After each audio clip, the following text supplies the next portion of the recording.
Hello everyone, good evening. Welcome back to the channel.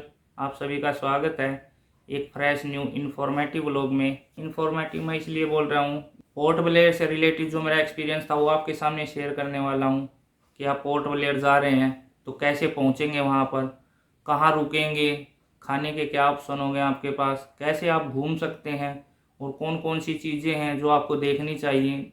जो मेरे नज़रिए से ठीक होगा वो मैं आपको बताने की कोशिश करूँगा, तो बने रहना इस वीडियो में। तो शुरुआत करते हैं वीडियो की भगवान के नाम के साथ। जय भोलेनाथ, हर हर महादेव, जय नीलकंठ महादेव। सबसे पहले शुरुआत करते हैं, आप पहुंचेंगे कैसे वहां पर। पहुंचेंगे तभी तो घूमेंगे ना। तो आप वहां पर दो तरीके से पहुंच सकते हैं, दोनों ही मैं आपको बताऊंगा। नंबर एक, आप बाय एयर जा सकते हैं और नंबर दो, शिप से जा सकते हैं। तो मैं दोनों आपके साथ शेयर करूंगा। सबसे पहले करता हूं नंबर वन। आपको बाय एयर फ्लाइट दिल्ली से मिल जाएगी, चेन्नई से मिल जाएगी, कोलकाता से मिल जाएगी। तीनों जगह से अवेलेबल है। भारत में और जगह से भी जाती होंगी पर मुझे अभी इतना ही पता है। और जितना दिन पहले आप फ्लाइट बुक करेंगे उतना ही आपके लिए अच्छा होगा, उतना कम चार्ज लगेगा आपको। मैं आपको सजेस्ट करूंगा जो आप डायरेक्ट फ़्लाइट है पोर्ट ब्लेयर की, आप उसे बुक करें। आप इंडिया के कहीं से भी जा रहे हैं उससे आप ना ही तो परेशान होंगे और आपका टाइम भी बचेगा। सेकंड नंबर ऑप्शन आपके पास शिप से जाने का। अगर आप शिप से जाना चाहते हैं समुद्र के रास्ते पोर्ट ब्लेयर, उसमें आपको 3 दिन लगेंगे लगभग।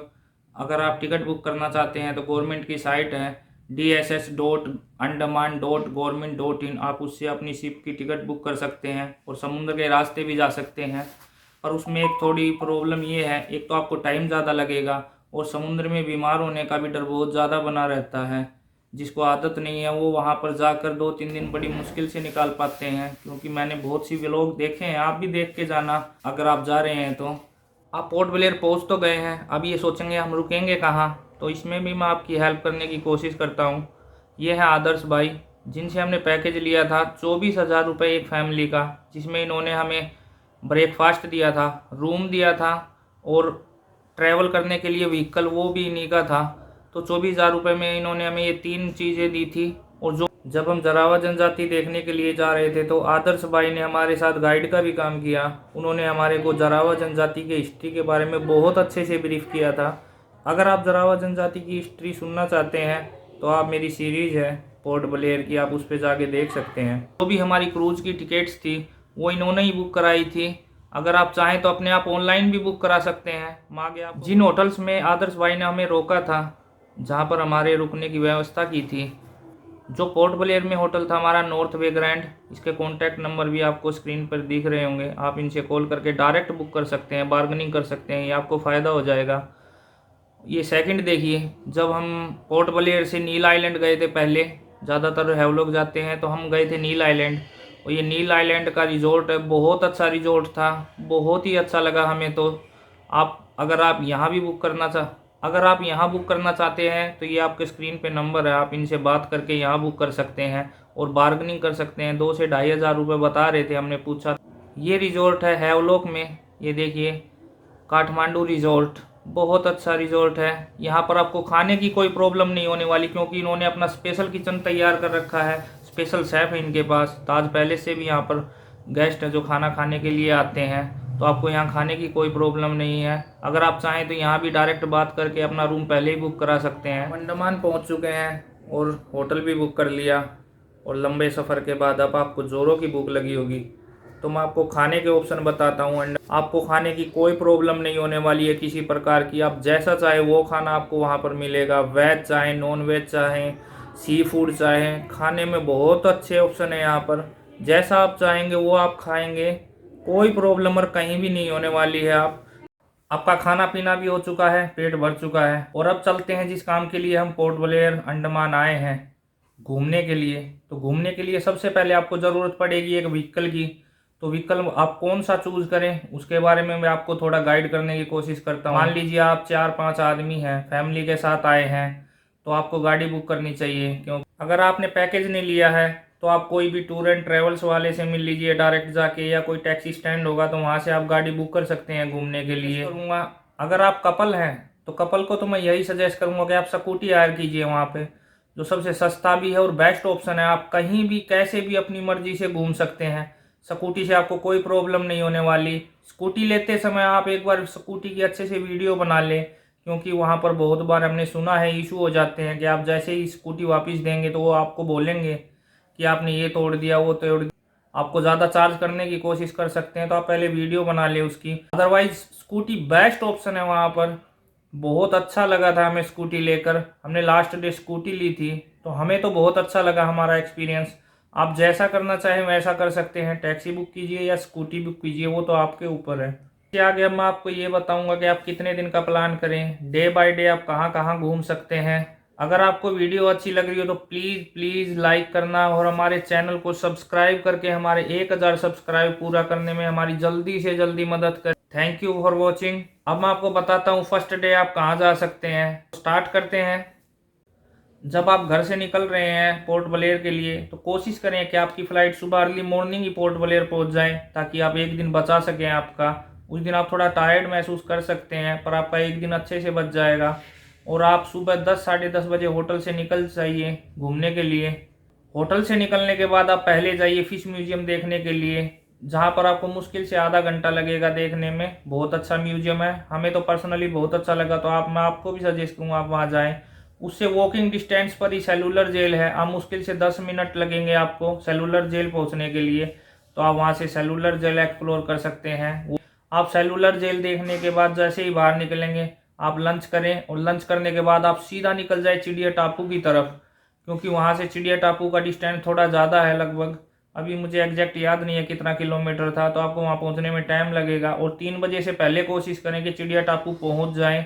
या तो आप अपना लंच पैक करा के भी वहाँ जा सकते हैं, हमने तो पैक करा लिया था। चिड़िया टापू अच्छे से घूमे। चिड़िया टापू एक बीच है, बहुत सुंदर बीच है, वहाँ पर इवनिंग एंजॉय करने के लिए जाते हैं टूरिस्ट। और चिड़िया टापू पहुँचने के बाद आप वहाँ से 2.5 से 3 किलोमीटर की ट्रैकिंग करके एक ऊपर पॉइंट दे रखा है जो जिसे बोलते हैं सुसाइड पॉइंट। बहुत अच्छा व्यू है, तो आप वहाँ जाएं। जैसे ही आप नीचे उतरेंगे सुसाइड पॉइंट देख के और अपने होटल की तरफ बढ़ेंगे, तो आप कोशिश करें जितना जल्दी हो सके नीचे आने की। सनसेट होने से पहले ही नीचे उतर आएँ और रास्ते में आप सनसेट देखते हुए अपने होटल पहुंच सकते हैं। तो पहले दिन का प्लान ये है। 2 की शुरुआत करते हैं। डे 2 आपको अर्ली मॉर्निंग उठना पड़ेगा, क्योंकि इस दिन आपको लगभग 200 किलोमीटर का रन करना पड़ सकता है। आप जाएंगे सीधा जरावा जनजाति देखने के लिए।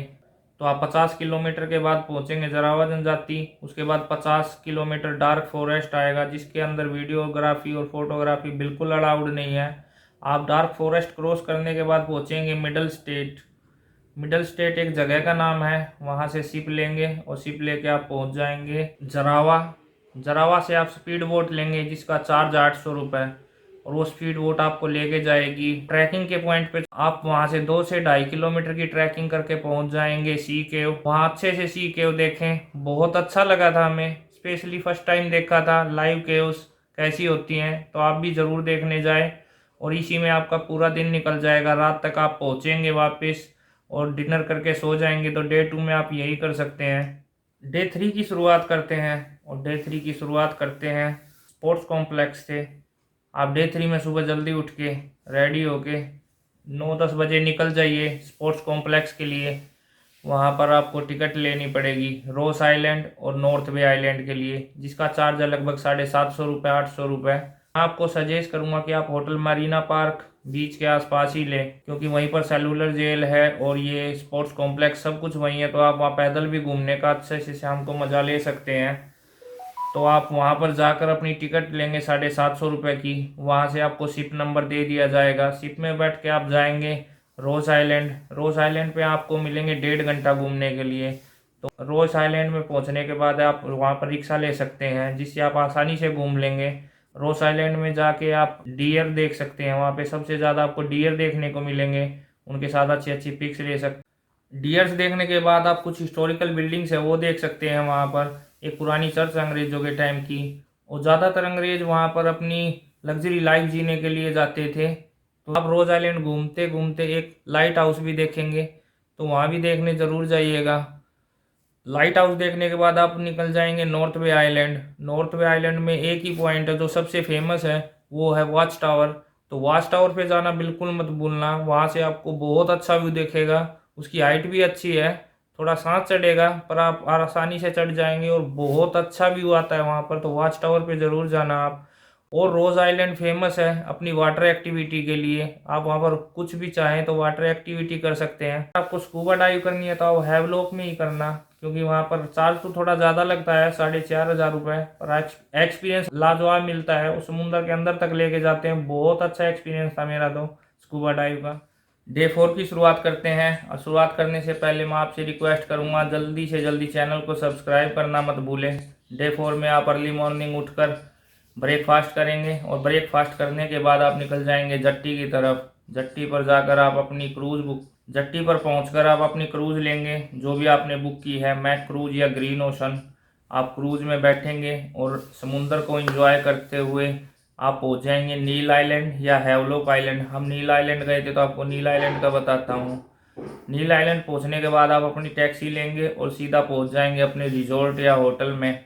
अपने रिजॉर्ट में पहुंचने के बाद आप कुछ देर वहां पर रिलैक्स करें, रेडी हों और लंच करके निकल जाइए लक्ष्मणपुर बीच देखने के लिए। बहुत खूबसूरत बीच है, वहां पर अच्छे से अपनी इवनिंग एंजॉय कीजिए और सनसेट देखकर आप आ जाएंगे अपने ही रिजॉर्ट में वापस। रिजॉर्ट में आने के बाद आप अपनी इवनिंग को और भी यादगार बना सकते हैं, जैसे भी आप चाहें, वो आपके ऊपर है। और फिर डिनर करके आप सो जाएंगे। तो डे 4 का यही प्लान है। डे 5 की शुरुआत करते हैं। डे 5 में आप अर्ली मॉर्निंग उठें और मॉर्निंग वॉक पर जाएं। आपको बहुत अच्छा लगेगा। बहुत ही ज़्यादा पीसफुल एरिया है, नो पोल्यूशन जोन है। बहुत अच्छा लगेगा आपको मॉर्निंग वॉक करके। वापस आइए, ब्रेकफास्ट कीजिए और निकल जाइए अपनी नई डेस्टिनेशन की तरफ। उसके बाद आप जाएंगे भरतपुर बीच, और भरतपुर बीच पर लगभग आप 1-1.5 घंटा अच्छे से एंजॉय कर सकते हैं। बहुत अच्छा बीच है। वहाँ पर कुछ खा पी कर और फिर निकल जाइए आप सीधे नेचुरल ब्रिज बीच देखने के लिए। ये नेचुरल ब्रिज बीच है, वहाँ पर आपको बहुत से समुद्री जीव देखने को मिलेंगे, तो वहाँ पर ज़रूर जाना। आप जो आप सोच रहे हैं उस तरह का बीच नहीं है। वहाँ पर पत्थर होंगे, क्योंकि रात के समय पानी आ जाता है वहाँ, और दिन के समय आपको नीचे मिलेगा पानी, तो जो जीव है वो आपको बहुत ज़्यादा देखने को मिलेंगे। नेचुरल ब्रिज देख के आएंगे आप तो आप सीधे पहुंच जाएंगे अपने जट्टी पर, और वहां से क्रूज पकड़ के आप निकल जाइए सीधे हैवलॉक आइलैंड के लिए। और हैवलॉक आइलैंड में पहुंचने के बाद आप अपने रिजॉर्ट में जाइए, कुछ देर रेस्ट कीजिए, और आप जो भी रिजॉर्ट के ओनर है उनसे पूछिए वहाँ पर कोई लोकल बीच होगा तो आप लोकल बीच इंजॉय कर सकते हैं इवनिंग में। या हनीमून पर गए हैं तो आप उस शाम डिनर कर सकते हैं बीच के साथ। जो भी आपको रेस्टोरेंट पास में दिखे आप वहाँ पर ऑर्डर कीजिए और अपनी शाम को एंजॉय कीजिए बीच के साथ में। डे 6 की शुरुआत करते हैं, और डे 6 में आप उठे सुबह लगभग 4:30-5 बजे। अर्ली मॉर्निंग उठ के आप जाइए सनराइज देखने के लिए। कोई भी लोकल बीच होगा तो वहीं से सनराइज आपको दिख जाएगा, अगर क्लाउड्स नहीं हुए तो। सनराइज एंजॉय कीजिए, मॉर्निंग वॉक कीजिए, और फिर आप आ जाइए वापस अपने रिजॉर्ट में। फिर आप जा सकते हैं स्कूबा डाइव करने के लिए। बहुत अच्छी स्कूबा डाइव होती है। 4500 रुपये चार्ज है, 4500 चार्ज है। तो आप स्कूबा डाइव कीजिए। स्कूबा डाइव करके जैसे ही आप रेस्टोरेंट में आएंगे ब्रेकफास्ट करके, और फिर निकल जाइए काला पत्थर बीच देखने के लिए। बहुत अच्छा बीच है, वो भी ज़रूर जाना चाहिए आपको। 2 से 2.5 घंटे अच्छा एंजॉय कीजिए आप काला पत्थर बीच पर। अगर आप इतना दूर जा रहे हैं तो देखने के लिए तो नेचुरल बात है, आप ज़रूर जाएंगे। बहुत अच्छा बीच है। 2-2.5 घंटे बीत जाएंगे आपके वहाँ पर। 2-2.5 घंटे घूमने के बाद आप वापिस आइए अपने रिजॉर्ट में और लंच कीजिए, और लंच करने के बाद आप सीधा निकल जाइए राधानगर बीच। वन ऑफ द बेस्ट बीच है अंडमान का। वहां पर आप अच्छे से एंजॉय करेंगे अपनी इवनिंग को। अगर आप नहाना चाहते हैं तो वहाँ नहा सकते हैं। बहुत अच्छा बीच है, बहुत क्राउड मिलेगा आपको। इवनिंग एंजॉय करने के लिए ज़्यादातर जाते हैं और नहाने के लिए स्पेशली, तो आप समुद्र में नहा सकते हैं। वहां पर नहाने के बाद आप सनसेट देखेंगे, वहाँ का बहुत ब्यूटीफुल सनसेट है। सबसे अच्छा लगा हमें तो वहीं पर। तो सनसेट देख के आप वापिस आइए अपने रिजॉर्ट में, अच्छा सा डिनर करके आप सो जाइए। डे 6 का यही प्लान है। डे 7 की शुरुआत करते हैं। डे 7 में आप अर्ली मॉर्निंग उठिए, ब्रेकफास्ट कीजिए, और ब्रेकफास्ट करके निकल जाइए आप सीधे एलिफेंट बीच देखने के लिए। एलिफेंट बीच पर पहुंचने के लिए 2 रास्ते हैं। एक आप शिप से जा सकते हैं जिसका चार्ज है 800 रुपये। स्पीड बोट है वो आपको वहां पर छोड़ देगी। और सेकंड आप ट्रैकिंग करके जा सकते हैं। ट्रैक उसके लिए आपको 15 से 20 किलोमीटर का ट्रैवल करना पड़ेगा, और वहां से ट्रैकिंग पॉइंट पर पहुंचेंगे। तो हम ट्रैकिंग करके जा रहे हैं। एलिफेंट बीच पहुंचने के बाद आप वहां पर बहुत सी वाटर एक्टिविटी कर सकते हैं, जो भी आपको अच्छा लगे, और फूड एंजॉय कर सकते हैं। उसके बाद आप वापस आ जाइए अपने रिजॉर्ट में और वहां पर लंच कीजिए, और लंच करने के बाद आप निकल जाइए हैवलॉक आइलैंड के लिए, क्योंकि ये लास्ट डे है घूमने का। तो लास्ट डे रात को आपको हैवलॉक पहुंचना पड़ेगा। और हैवलॉक पहुंचने से पहले मैं आपको सजेस्ट करूंगा आप वापसी की टिकट ग्रीन ओशन में ही बुक कीजिए। बहुत अच्छी क्रूज लगी हमें, तो क्वालिटी वाइज इतनी अच्छी नहीं थी।